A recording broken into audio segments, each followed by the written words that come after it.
Welcome everybody to the sixth episode of Leading Mindset with Ali Payani. Today we are with George Mekhtarian, founder and CEO of California LightWorks, one of the leading LED grow lights manufacturer in the US. Hello, George. Yeah, hello. How are you today? Yeah, great. Thanks for coming in. Of course, good to be here. Can you introduce yourself? How do you start with the California LightWorks? Sure. And what is it about them in the California LightWorks for the audience to know the company? Yeah, of course. Yeah, so we started the company in 2010.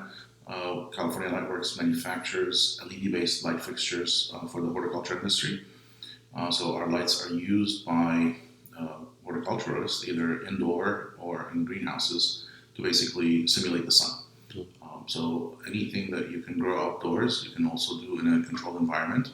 And in a controlled environment in the building, you would need to, have enough lighting to basically do what the sun does, and that's what our lights are used for. So people use our lights for all kinds of different applications, but obviously the big one now is legal cannabis.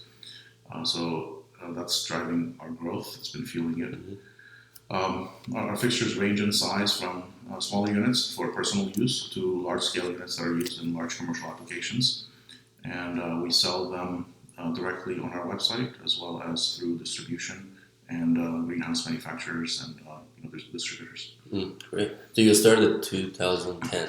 Yeah, 2010 officially the company was launched, Yeah. but we, the products were being designed and we were tinkering a couple of years before then.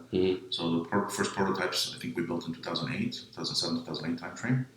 It took a couple of years to prove the product and get it into the right hands and make sure that we had something solid before. Solaris Storm was the first one? No, so the first product we introduced was called Stealth LED. So we were struggling with the name for a little bit, and it's an interesting story actually.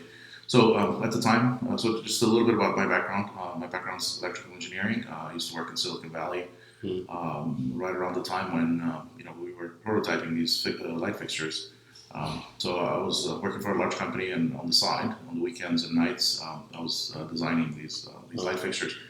You have to have a passion for something, and it's something that I really like to do. I always wanted to start something on the side along with what I was doing during the day. So to that end, I researched LEDs. I knew there was an opportunity in the LED market for something. I didn't quite know where the niche was going to be. I wasn't going to compete with the large, Philips's and GE's at the time, making light fixtures and for general lighting applications. So I wanted to figure out there's got to be a niche somewhere where we can design something better, cheaper. Are those guys going in the general market or? Yeah, the general lighting. Initially, I was looking at the general LED market. Yeah. It was at the time. Okay, so between 2004 and 2008, the LED business in general was taking off. Yeah. Incandescent light bulbs were slowly being phased out. Fluorescent light bulbs were also towards the end of their life. So LEDs were new. They were exciting, and everybody knew that at some point LEDs were going to take over. Yeah. And I saw that, right? But I also understood that in the LED, business, if you look at it from the LED die manufacturers to the integrators to the fixture manufacturers, there's an opportunity, and where the opportunity would be to make the most money would be in the fixture area, because that's where you control the majority of the money when somebody's buying a fixture, right? So making components for these guys would be a commodity business at some point, right? So I knew that the fixture is where the money was, and that's where I wanted to be. But the challenge was obviously, I knew that at some point it's going to be really competitive as well, right? Because it's a big market. There's a lot of big companies coming into this area. So finding a niche opportunity in that fixture market was the key, right? I wanted to be in that space. As I was doing research, I started coming up with this grow lights. What are grow lights? And I realized there's a big opportunity here. It's relatively new. It's developing, and LEDs could do what the previous generation lights could not do. They had much higher efficiency. You could tune the spectrum. You can control them much better. You can turn them on and off. One of the challenges when I was looking at this market, the established light fixtures were HPS, high pressure sodium lights. Yeah. And if anybody has used high pressure sodium lights, they understand that when you turn them on, they have a warm up period, and you have to wait for that warm up period, and then finally the lights gets to its highest efficiency and it starts running. If you were to turn it off, you cannot immediately turn it back on. It'll go into this mode where you will basically burn the light bulb. So you have to wait a good 15, 20 minutes for it to completely cool down, and then you can start it back up again. Anyone is still using this? The market still has a lot of HPS. I mean, they're inexpensive if you are low risk and you don't want to spend a lot of money on your initial fixture. Yeah, it's still the market. But at the time, I was looking at this technology going, this is archaic compared to LEDs. I mean, LEDs you can flick them on and off, a gazillion times. That's not a problem. The heat, right? So those bulbs get to thousands of degrees. The bulb itself, you can't touch it. I'm looking at that going, there's got to be a better way to do this, right? So LEDs were definitely the way to go. So anyway, I looked at that grow light market and I thought, that's an interesting area. Okay, so this is something that combines a whole bunch of different aspects of science. So you have obviously the engineering of the light, the LEDs, the power supply, the controls, the spectrum control, all of those things are fascinating to me. I know how to do that really well. Also, there's this science of plant science, basically, right? So, how do plants see the light? That's new, and that is going to evolve over time, and then we're going to be right there. So, all of those things were really exciting, and so I saw the opportunity. So, I made the first few prototypes at the time, and now the question is, how do you roll this out, right? How do you get it out to the market? How do you make this into a company? So, it so happened that I had a business at the time. I've been an entrepreneur for a long time, so I've always had something on the side. So at the time, it was a sheet metal working company. We were making sheet metal parts for the food service equipment industry.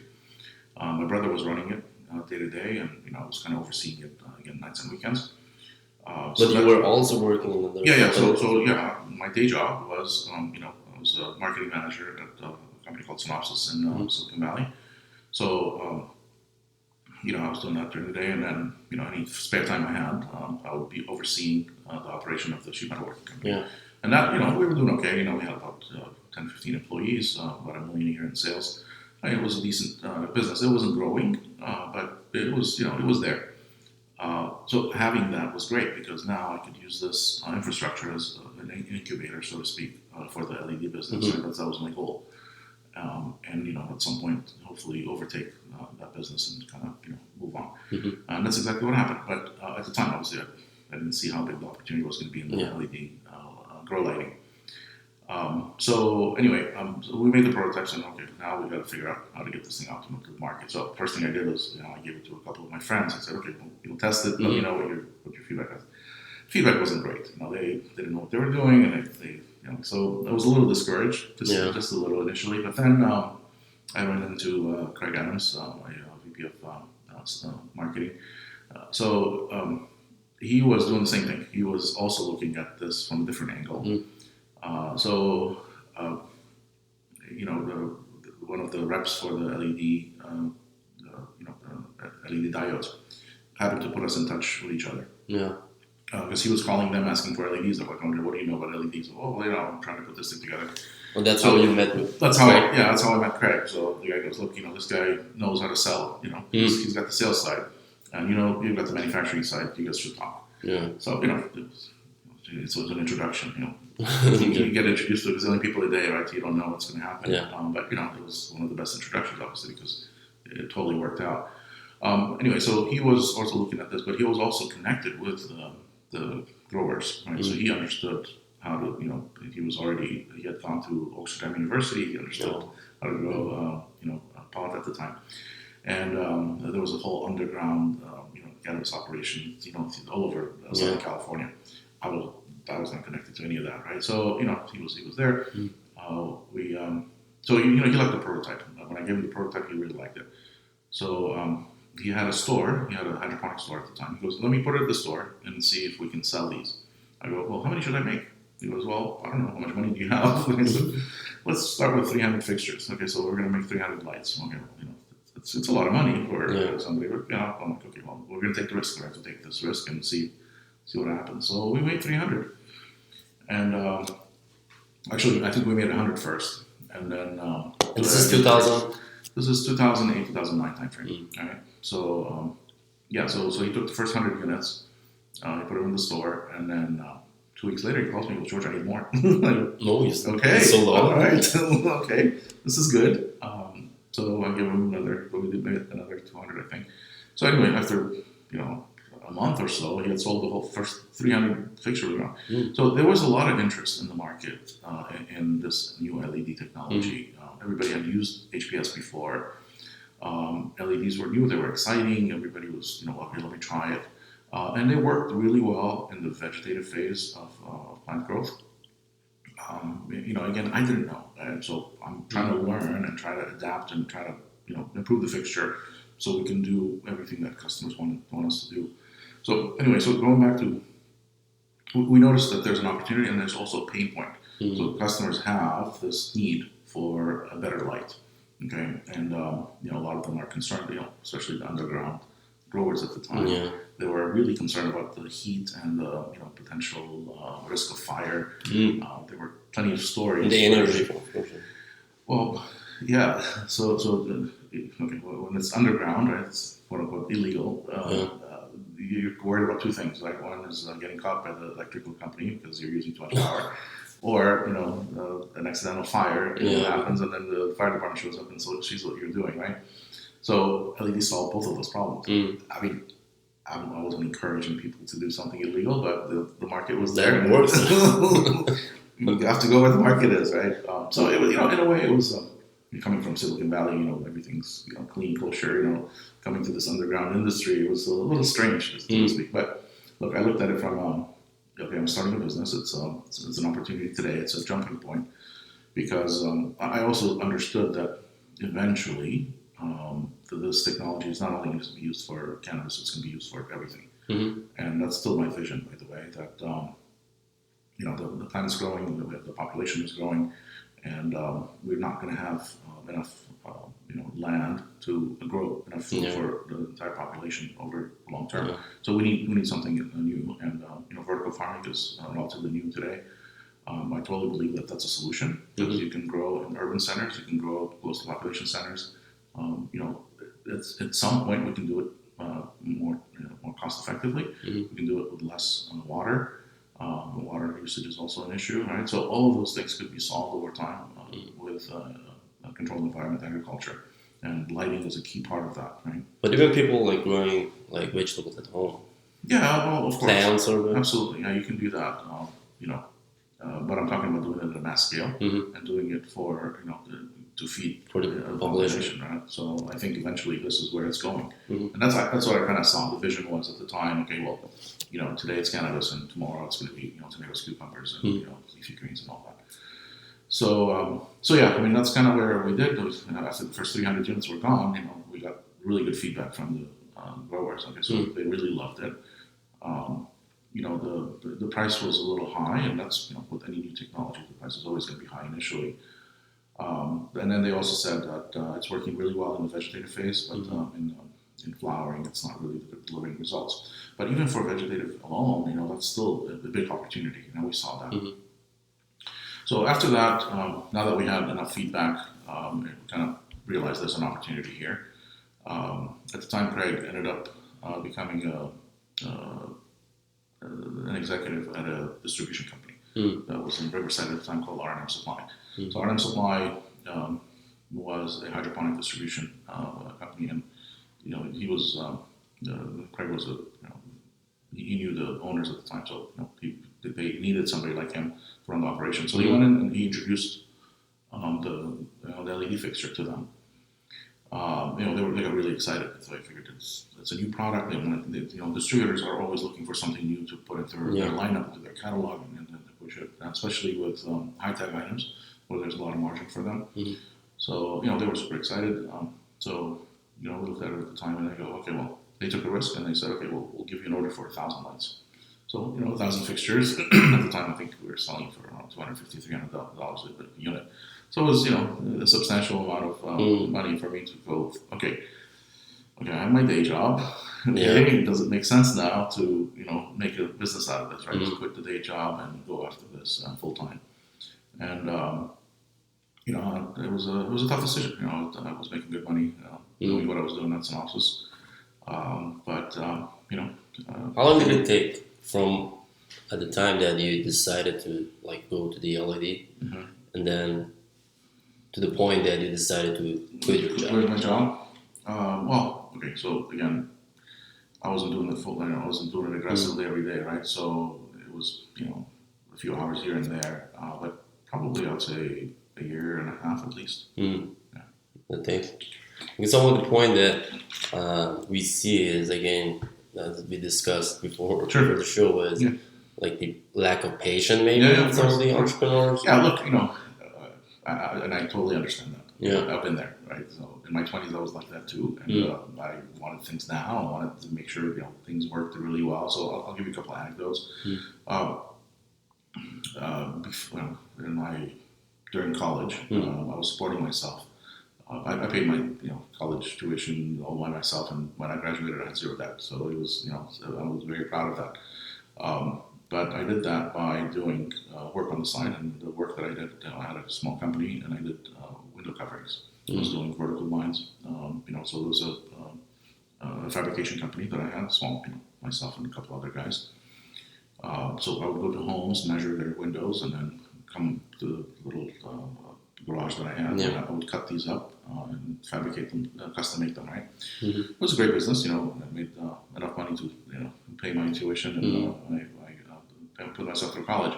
So I remember, so this entrepreneurial thing, how do you get customers, right? So I'm like, okay, well, let's go and do mailings. Okay, mailings. So mailings are great, right? At the time, there's no email. You got to understand this is the early 90s.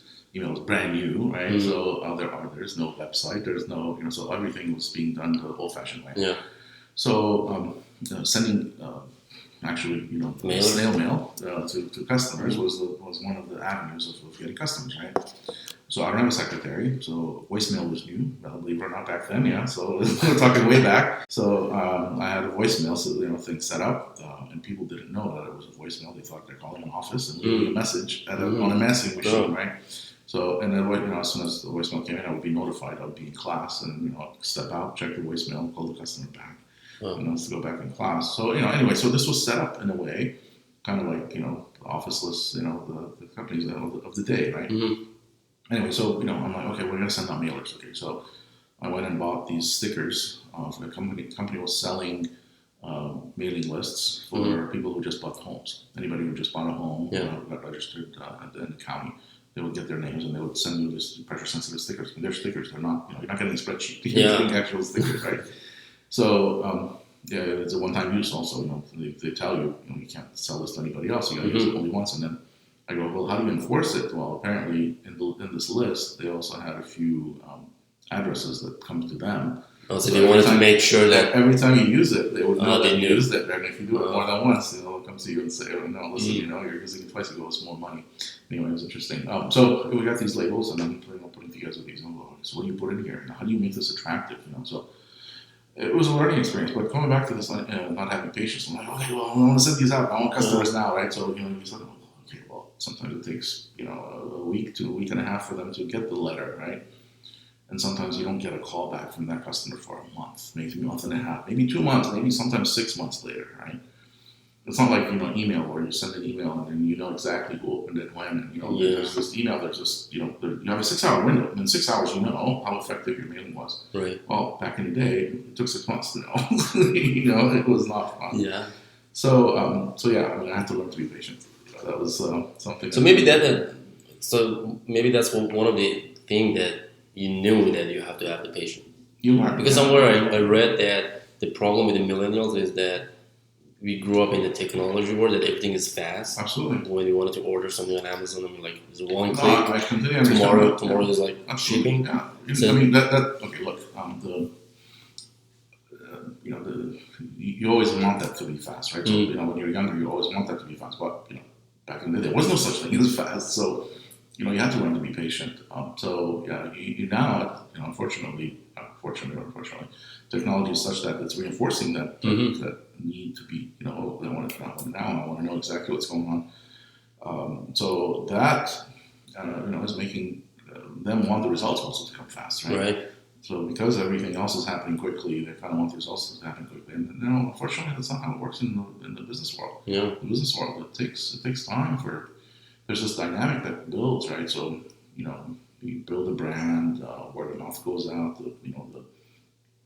How people think of your company, the image of your company has to develop. Right. People have to trust you before they give you and then keep money. improving all those. Of course. So that's always the challenge. So you have to be patient. Patience is very, very important in business, right? I mean, of course, there are plenty of examples of, somebody made it really fast and, within a few months they built a company. Yeah, okay, those are the exception. The rule and the majority of the, businesses that were built, they say, what is it, Rome wasn't built overnight, right? Yeah, so, right. it took a long time, and businesses are like that, right? It is. Patience is very important, but also passion is important. I think it's even more important. If you don't have the passion for what you're doing, you're not going to have the patience, right? Yeah. So, if your drive is not there, you're going to get discouraged. After the first couple of failures, you're going to go, okay, well, this is not it. Okay, well, if you fail, it stops. Mm-hmm. That story ends as soon as, you say, I don't want it anymore. It's done. The story will only become a story is when you do persevere, right? So when you say, okay, well, it's that, they call it the reset button, right? So every day you go, okay, I'm going to set the reset button and forget about what happened before. I'm going to start today fresh and learn from everything I've done and move forward. But, you're going to have the drive to do that. And I believe as you grow your company also, it should be continued to have those patience or the risk. Oh, yeah, it never ends, of course. Yeah, no, absolutely. I mean, look, the smart man once told me, it's going to be a cycle, right? There's going to be ups and there's going to be downs, and in every aspect of the business, whether it's getting customers, whether it's your financing, whether it's product development, all of those things are going to go in cycles. All of a sudden you're going to say, I have more customers that I know what to do with, and then there's going to be a month where you're going to go, holy shit, are we going to survive? How are we going to get the next set of customers, right? And it's just like that. So you got to, during the downtime, you got to have the patience to say, okay, I know it's going to change because it's happened, and it's a cycle, and just. Was it time at California LightWorks that happened to you? Many times. Are you kidding? Yeah. It never ends, and no matter what stage you're in, right? Big companies go through this sometimes. Right. They just start doubting, are they going to be in business the next few months? So look, you got to believe in what you're doing. You got to also have confidence that it's going to change and continue doing it. That's always going to be the case. Yeah, that's the same thing for us. Same here, Sure. Yeah, and we always tell our prospects or clients that they come, or the companies come for consultation. Sure. We also tell them part of only the online marketing or improving your online marketing, there will be a time that you have business issues or even the marketing issues that should be solved, that should be improved. So I think something that people should find is to find the solution rather than just focus on the problem. And they think that's going to be exist for all the time, and then they maybe quit what they do. They get discouraged, of course. What was the biggest the challenge you faced, let's say? With California. Yeah. So look, challenges were there from the beginning. The biggest challenge for us was convincing people that our technology worked. So there was a lot of skepticism. So what happened? I was explaining to you about the initial first products that we've introduced in the market. Yeah.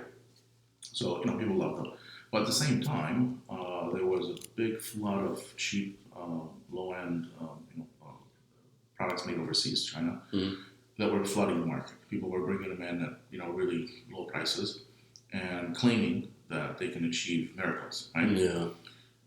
So a lot of people bought these and tested them, and they got burned. And they said, okay, no, this is not going to work. So when that happens in an industry, it's really tough to recover from that, because now we're battling this image, right, of these products that don't work. Yeah. And and of course they oversold them. the features and the results. So now we had to come in with realistic expectations and say, look, you can't use 100 watts to replace a 1,000-watt HID. I mean, maybe in general lighting you can do that, right? In general lighting, that was the case. That's kind of where the marketing messages were coming from. So they were looking at, incandescent bulbs, right? So take an incandescent bulb, for example. The 60-watt bulb, you can replace with a 6-watt LED. So literally 10x, reduction in power, right? And that was true. You can take the number of lumens that output of the 60 watt is. Yeah. You can replace. Maybe it wasn't 60 watts at the time. It was 10 watts. But it was a huge dramatic reduction in power. Well, so people saw that in general lighting. They go, oh, this is great. We can reduce the power. Well, with HID, it wasn't like that. HID was pretty efficient to begin with. It was a different type of light. I mean, there was a reason why streetlights were using high pressure sodium, and they were relatively efficient. So we're coming in to try to replace a relatively efficient light with an LED, which is even more efficient, but it's not. There's no way you're going to see this 10x reduction in power. But the people who didn't understand the technology, they made these low-end lights from China. They brought them into the market and claimed that you can do that, right? So no matter what the price is, if somebody says you have a 10x reduction in power, you're going to jump on the it, same right? result. And then obviously they didn't, right? So they paid all this money for these LEDs, and these guys were fly-by-night companies that just didn't exist after that. But the growers got burned. So when they got burned, you have to overcome this mental, state of, oh no, this LEDs don't. So the minute people saw LEDs, oh, don't forget it. They put you in the same class as everybody else. Yeah. So you asked me what the biggest challenge was. The biggest challenge was overcoming this, this image, this perception issue. You're just another LED company. No, we're not. Okay, we are California LightWorks. We are, an LED made here in the U.S. with help with the local growers. And so building that, figuring out what the messaging should be and how to, position it in the customer's minds to understand, oh, this is not the same old, LED that we used before. This is something new. So it took a while. Yeah, it took a while to do that. And do you think it should be continued? Because always increasing, educating. Absolutely. Not always good, but it gets easier, right? And that's, the beginning is tough. It's getting that message out. But once you break through, and now what happens is the word of mouth starts spreading, right? So now everybody's talking about your product, and they go, hold on. And then the minute they hear that brand, they go, oh no, of course it works. We heard about this. Of course it works, right? So, one success after the other, and then obviously making sure that successes are well publicized, right? How do you get the message out? Now you have a message, and you have a good success story. How do you make sure that everybody reads it and sees it, right? So, initially you don't have a lot of money. You can't hire the best PR companies to get that message out for you. So you got to figure out what the guerrilla marketing techniques are to get this message out. And the good news was, every business has its angle, right? So in our case, it was the underground market. So underground market was, these people did talk to each other all the time. They communicate. It was a community. Yeah. So once you broke into that community and they believed in your product, the word got out, right? So that was relatively easy. How do you see the future of the industry? So for us, it's nothing. Because every states now they have their own. Yeah. So it's nothing about blue skies right now for us. So we have obviously not just the U.S. but globally, we see a big push towards legalization of cannabis. So that's fueling our growth big time. But there's a couple of things going on. So on the one hand, we talked about the old technology, high pressure sodium versus LEDs, right? So high pressure sodium is on its way down. So every new installation that we see is looking at these two technologies, and there's no comparison. I think they're mostly going to go with LEDs. So that's one. Existing companies, operations so these fixtures have a life, typically 5 years, 6 HPS fixtures. Yeah. So once they, that life is done, and they're looking at replacing the fixtures, they're not going to go with different fixtures, right? They're going to go with LEDs. So on the one hand, you have this curve where all the HPS fixtures need to be replaced with LED, and then on the other hand, you have this massive demand for LED because new facilities are opening up, right? So put those two together, and then you can see this almost exponential potential growth for us. So that's one. Obviously, there's competition also, right? So you have to temper that growth with that in mind. So that's on the cannabis side, and I see a much bigger application, as I told you, in vertical farming. So I think vertical farming is, in the next decade, is going to be huge. We see with all the trade war going on, each country's trying to be, food independent, supply chain independent. So there's massive investment right now in China and trying to build their own greenhouses so they can grow their own crops and not have to rely on other countries to send them their food supply. So that's happening globally too, right? So in countries where the latitude, the high latitude countries where they don't have enough sunlight, they're going to need some kind of supplemental lighting in greenhouses, and that's LEDs are going to be the solution for that. So we see globally, we see huge demand, and it's just a matter for us to understand what the customer requirements are, build the products that solve the customer's problems, and make sure that we execute on that. Right? And individuals can use your products too, right? Yeah. So we have so on our website you'll see there's 3 different types of products we make. So we when we started, the only market was individual, right? So everything was underground, everybody was growing their own. So that's where we started. So we understand the market really well. But we have products for that market. We have products for the indoor commercial, professional growers. So these are hundreds of lights in buildings. So we have a higher end version of our light for that application. It's a smart light with spectrum control. So you can pre-program the spectrum to mimic the sun, mimic the seasons, throughout, or you can mimic the sunrise and sunset. You could do a lot of cool things with our lights. And then we also have the product for the greenhouse market. So the greenhouse supplemental lighting is also we see as a potentially big opportunity. So all 3 of those markets we participate in, right? Okay, that's great. A little bit about the mindset. Sure. What do you think, or what would be your tips for, let's say, young entrepreneurs or someone that wanted to start a business, whether in the LED or manufacturing or the new products or designing the new clothes line?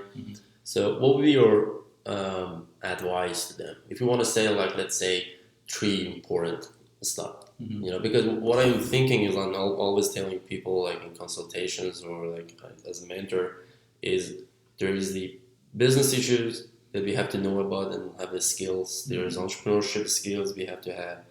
There's some personal stuff that you have to figure it out, for your mindset to how to remain calm in some situations, how to figure out the stuff, how to solve the problem. Sure. So there are a lot of angles if you're looking at being an entrepreneur or running a business. Yeah, of course. And something that my aim is for new entrepreneurs or business owners is to make sure that you're working on all of this stuff. You don't have to have it right away, but make sure that if you wanted to come to the entrepreneurship world, you can address some of these issues or fix things. What would be those factors? So look, first of all, what is an entrepreneur, right? So I ask myself this question sometimes. Everybody's, I'm an entrepreneur. Right. What is that really?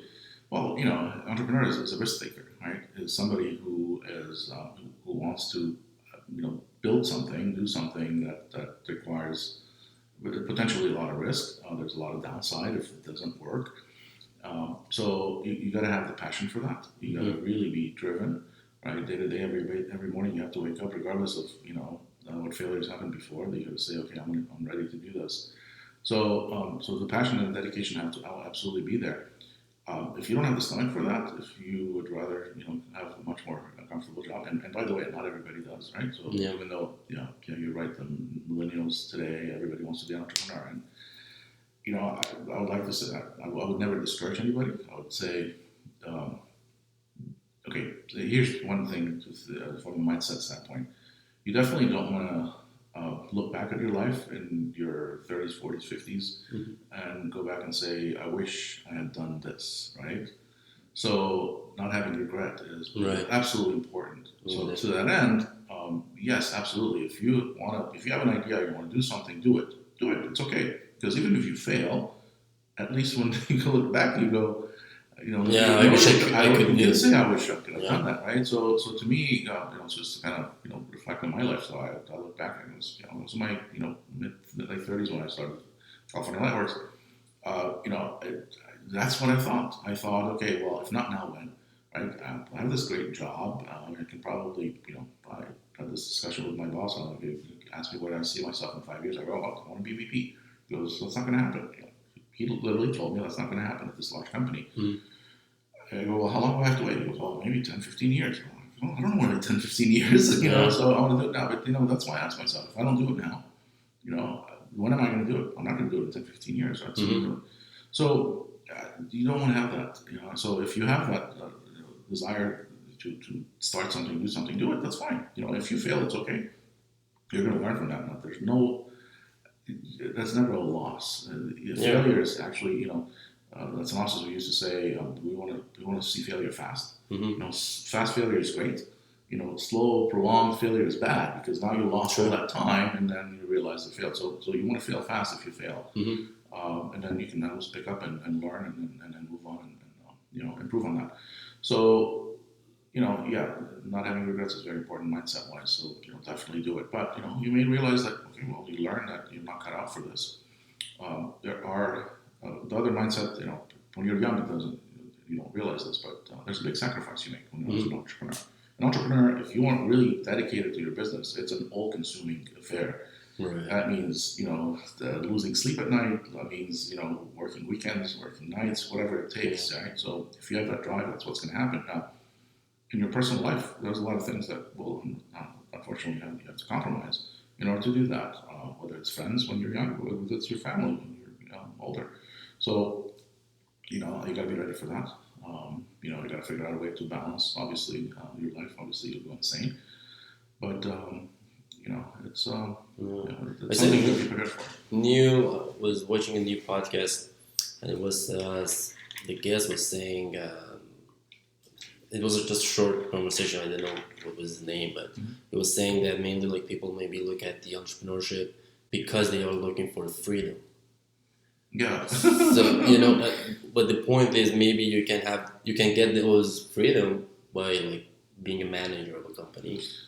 Rather than being. Okay, you want to have freedom? Go live in an island and isolate yourself from the world, and you have all the freedom in the world. Don't live in Los Angeles or New York. Right? You'll have all the freedom in the world, but your life would be worthless. So yeah, what is it that you want to do in life?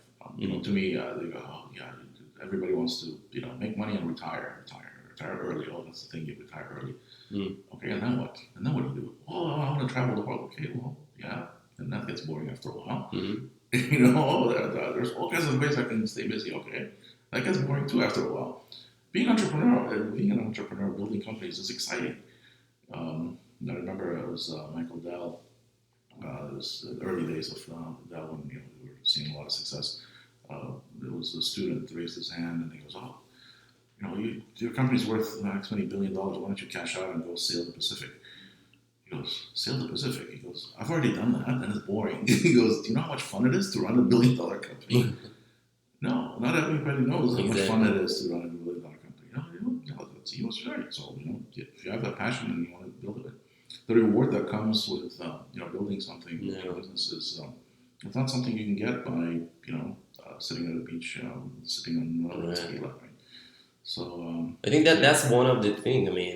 Because for us, when I face the challenges, I'm more happy in the company. When I know that there's a problem that should be solved, you're gonna be more motivated to do so, rather than say because I have heard this that say, why don't you go to a beach on Sunday or Saturday? Why are you going to the office? Right. So it's this is more fun. To be here, you're gonna be more enjoying. When you're an entrepreneur, you're not working for a company. Nobody's telling you what to do. You do. So, if nobody tells you to be here on Sunday, why are you here? Yeah. It's not because you think you have to, because you want to be here. You're enjoying it. That's the thing. Look. And meanwhile, the responsibility would be for sure because there's nobody else. No, for sure. Look, at the end of the day, the bills have to be paid, right? So if you're not doing the job, I tell this to my guys all the time. And look, as your company grows and you hire people, you gotta lead by example. you gotta roll up your sleeves and do stuff yourself. You can't say, oh, I'm the CEO, I'm gonna delegate all this. Yeah, that's great. Sometimes you have to step away and let people do work, but then you have to know how to do it yourself too. And sometimes there are times when I'm on the production floor, I'm building lights myself because something went wrong and I got to figure it out and I got to do it. So that's important. So from the mindset standpoint, yes. So there's a lot of sacrifices you have to be ready for, right? You absolutely got to make sure you're cut out for this and you have to have the passion for it. If you don't love it at the end of the day, then it's not for you, right? If you're not enjoying yourself on a Sunday, when your friends are watching the game, you're out here doing work.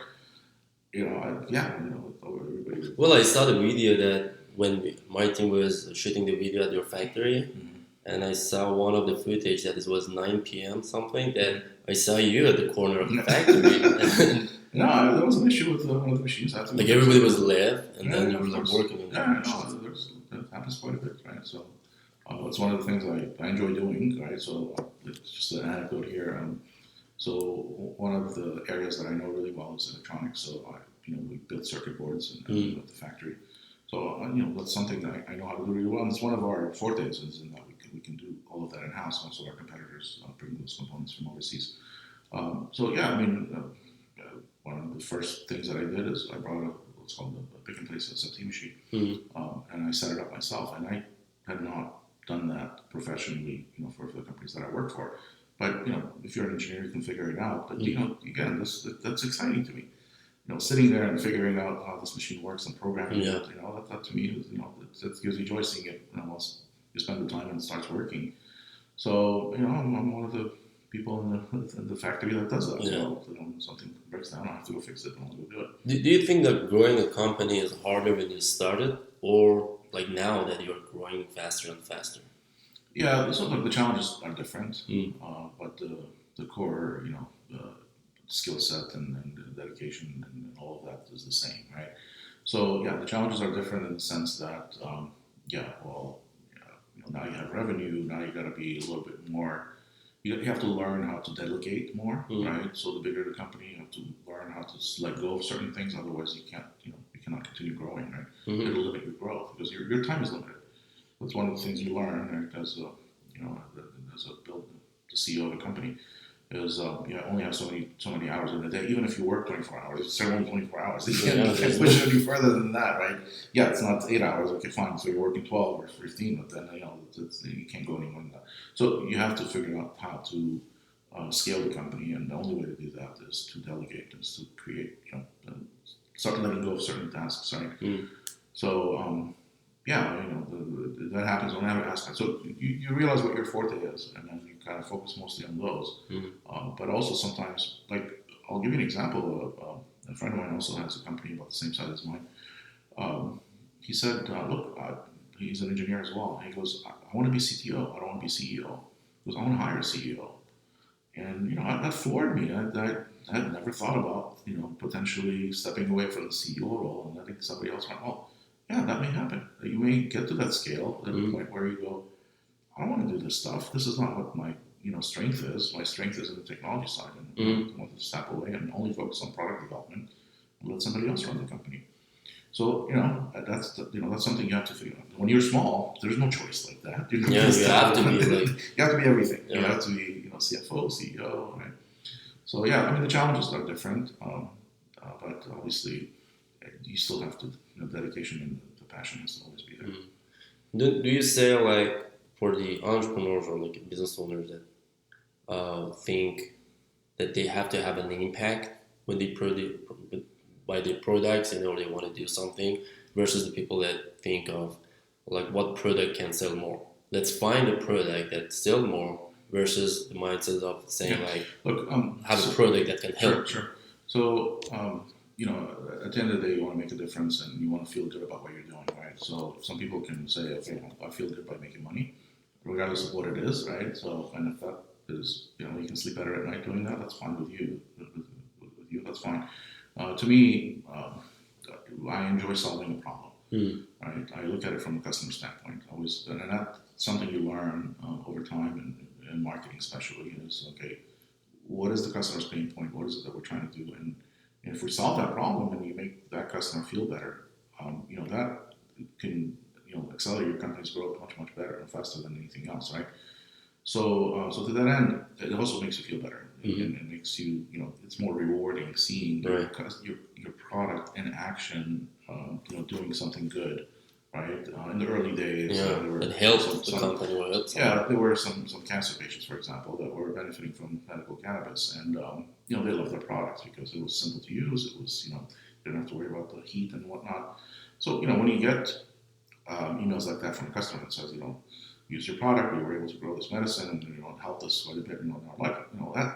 That is rewarding. That's priceless, right? So, and if you believe in karma, that's part of what you do. The reason why you do what you do, right? So of course you're making money doing it, but it's also having an impact. So to me, and personally to me, obviously you want to have some reason for doing what you're doing, and that's if it's helping people, then obviously it's more rewarding. Mm-hmm. Great. Yeah, because I agree on all those. Sometimes, for myself, I really don't think when I'm in discussion with the friends or like the people that ask me about the company or how to run a business, how to start a business. This is something that I hear a lot, how to start a business. And then like being an entrepreneur, how cool is being an entrepreneur? Something I realized that I really don't think of how cool it is or not. The only thing that I'm thinking is not even like not knowing myself as an entrepreneur. The only thing I'm thinking is like, now I have this company and I have the, like growing up. Of course. Now there's a task that comes in your mind that all of the stuff that you have to do tomorrow. Basically, we're not rock stars, right? So people do become rock stars because of the fame, and they want to get the recognition, and it'll be cool.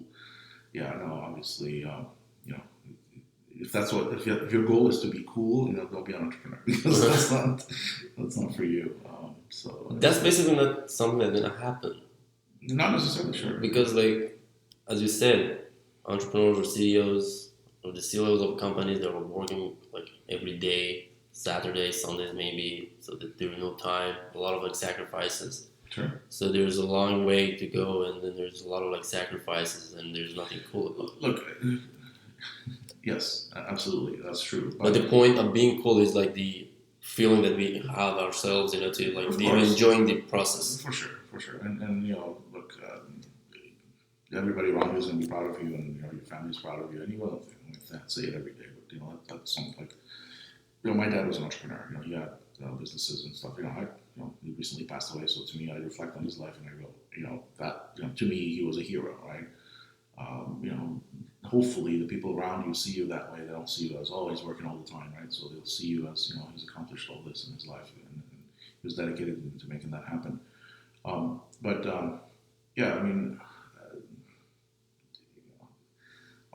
Entrepreneurship is it's fun. It's enjoyable.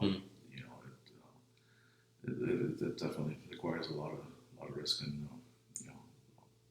But the good thing is like when we enjoy what we do. No, for sure. You have to. That's something. What would be your, let's say, the vision in California LightWorks? So our vision is to focus on controlled environment agriculture and to bring in new technologies to continually improve it. Right. So we started with lighting. We're looking at other aspects of that environment. So. The vision in long term is to see controlled environment agriculture as a way to solve world hunger. Right? It's that simple. At some point in the future, we're going to start running into all kinds of challenges with food supply, and to solve that, I firmly believe that controlled environment agriculture is the way to go, and we want to be integral in that revolution and coming up with new technologies to continually improve controlled environment agriculture. Great.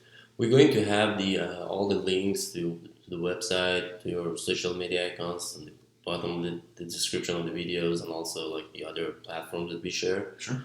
The videos. Is there anything you want to tell like the audience or the people who are, let's say, entrepreneurs, or let's say basically whatever you want to talk about now? If you want to talk about the people who are in your industry or your ideal customer. Look, I think we. I just want to end on a positive note. So, we talked about all the hard work and dedication and being patient, and that's fine.